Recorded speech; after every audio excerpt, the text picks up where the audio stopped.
কোরবানির পশুর চোখে পানি থাকা কিসের আলামত? চমৎকার একটি প্রশ্ন। কোরবানির দিন কোরবানির পশুর চোখে দেখবেন পানি থাকে, কোরবানির আগের দিন, তার দু একদিন আগে, এইভাবে তার চোখে একটা, সে বুঝতে পারে হয়তো যে তার সামনে হয়তো জীবন চলে যাবে, এরকম একটা অনুভব করতে পারে কিনা আল্লাহ ভালো জানে।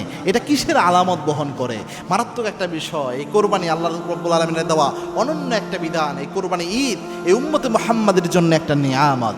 এবং কি আল্লাহর হাবিব সাল্লাল্লাহু আলাইহি ওয়াসাল্লাম বলেছেন, লিকুল্লি কওমিন ঈদ ওয়া হাযা ঈদুনা, প্রত্যেক কওমের জন্য, জাতির জন্য ঈদ রয়েছে।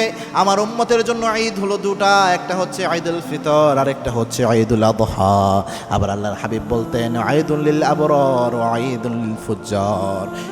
ঈদ, এই যে ঈদ আল্লাহ রাব্বুল আলামিন দিয়েছেন ঈদ, এই ঈদ হচ্ছে নেককারদের জন্য, আর যারা নেককার না, বদকার, তাদের জন্য এই ঈদটাই তাদের আযাবের বা বঞ্চিতের কারণ হয়ে যায়। এজন্য এই কুরবানির ঈদ আমাদের জন্য একটা নিয়ামতপূর্ণ একটা বিধান। এখন এই ক্ষেত্রে কোরবানির পশুর চোখে যে পানি থাকে, তো এই ক্ষেত্রে সুস্পষ্টভাবে কোরআন হাদিসের কোনো ব্যাখ্যা ওইভাবে পাওয়া যায় না। তবে অনেক উলামা একরাম বলেন, আল্লাহ রাব্বুল আলামিন পশুকেও একটা অনুধাবন শক্তি দিয়ে থাকে, যেটার মাধ্যমে পশু অনুধাবন করতে পারে, হতে পারে খুব শীঘ্রই আমাকে জমিন থেকে বিদায় করে দেওয়া হবে। যদিও গায়েবের মালিক একমাত্র আল্লাহ, আল্লাহ ছাড়া কেউ গায়েব জানাতে পারে না। তবে অনেক উলামা একরাম এভাবে বলে থাকেন, সে অনুভব করতে পারে, এই আকল জ্ঞান শক্তি আল্লাহ পশুকে দিয়েছেন, সে এটা অনুমান করতে পারে, যার কারণে তার চোখে অনেক সময় পানি থাকে।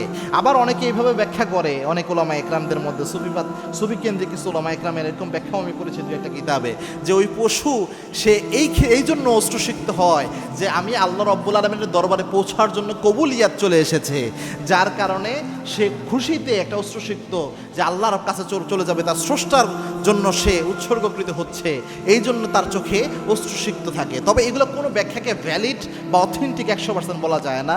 তবে এটা ঠিক যে কোরবানি, যে পশুটা কোরবানি হয়ে যায়, অন্য সব পশু যেগুলো স্বাভাবিকভাবে মরে যায়, আর যে পশু আল্লাহর কোরবানির বিধান অনুযায়ী ওয়াজিবের কাতারে পরে কোরবানি হয়, এই পশুর তো অবশ্যই একটা স্পেশালিটি রয়েছে এই ক্ষেত্রে, যে এই পশুটা অন্য যেখানে সেখানে মরে আছে এরকম পশুর মতো না, আল্লাহর জন্য যেন আল্লাহ রাব্বুল আলামিন যেন কবুল করে, এজন্য ইমানদার বান্দারা মনের তাকওয়ার সাথে এই পশুটাকে আল্লাহর জন্য কোরবানি করে দেয়।